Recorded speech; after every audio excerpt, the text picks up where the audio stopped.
Iron is one of the elements highlighted within the Quran.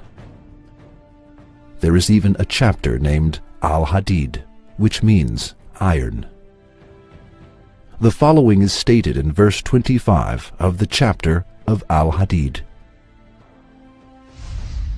And we also sent down iron, in which there lies great force, and which has many uses for mankind. The word anzalna, used for the formation of iron in the verse, means we sent down. However, what we know is that the iron is dug out from the underground. In our opinion, we dug out should have been preferred instead of we sent down. However, the situation is not what we think. With the expression we sent down in the verse, a very important scientific miracle is pointed out. It is as follows. For the formation of the mineral of iron, a certain temperature is needed. This necessary temperature exists neither in the earth nor in the sun. The sun has a surface temperature of 6,000 degrees Celsius and a core temperature of approximately 15 million degrees. However, this temperature is inadequate for the formation of iron. Iron can only be produced in stars much larger than the sun, where the temperature reaches a few 100 million degrees. When the amount of iron exceeds a certain level in stars, called a nova or a supernova, the star can no longer accommodate it, and it eventually explodes. These explosions make it possible for iron to be dispersed into space.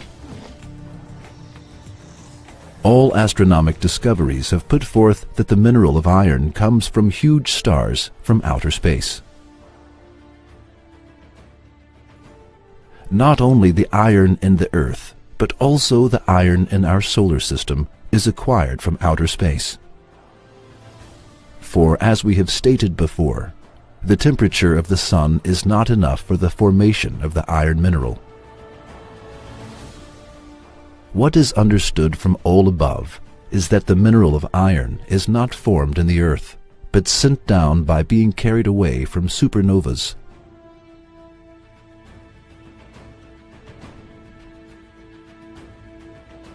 Just as it is stated in the universe, just as it is stated in the verse.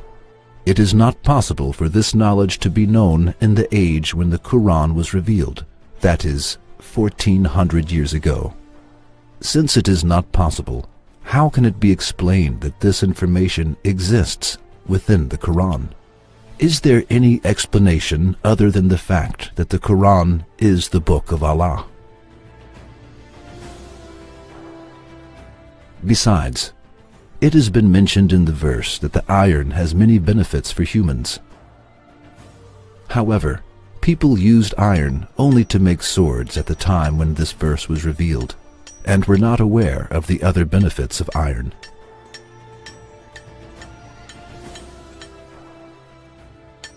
Despite this, the Quran stated, it has many benefits for mankind. Now, let us see the latest scientific data on iron. Without the iron atom, carbon-based life in the cosmos would not be possible. That is, there would be no supernovae, no heating of the primitive Earth, no atmosphere, and no hydrosphere. There would be no protective magnetic field, no Van Allen radiation belts, no ozone layer, no metal to make hemoglobin in human blood, no metal to tame the reactivity of oxygen, and no oxidative metabolism. It is very significant and wise that attention is attracted to iron, particularly that the following is stated about it. Iron in which there lies great force, and which has many uses for mankind. Along with what we have mentioned above, there is one more secret in this verse. It is as follows. The verse that mentions iron is verse 25 of the chapter of Al-Hadid. This verse contains two rather interesting mathematical codes. Al-Hadid is the 57th chapter within the Quran. When the word is uttered with the definite article al, the, as Al-Hadid in Arabic, the sum of the abjad value, numerological value, of its letters is also 57. The numerological value of the word hadid alone, without the definite article, is 26, and 26 is the atomic number for iron. That is, when we utter it as Al-Hadid, its numerological value is 57, which is the number of the chapter within the Quran. When we utter it as Hadid, its numerological value is 26, which is the atomic number of iron. Now, let us think justly. Is it possible for a human being who could not read or write, and who lived in the desert 1400 years ago, when science and technology did not exist, even by name, to know that iron was sent down from the sky, and to write it in a book by paying attention to numerological values?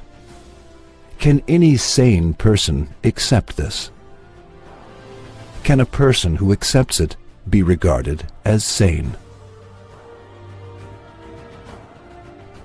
In that case, it is nonsense and delusional equal to closing one's eyes to the sun, which illuminates the world, to say that the Quran is the word of a human being.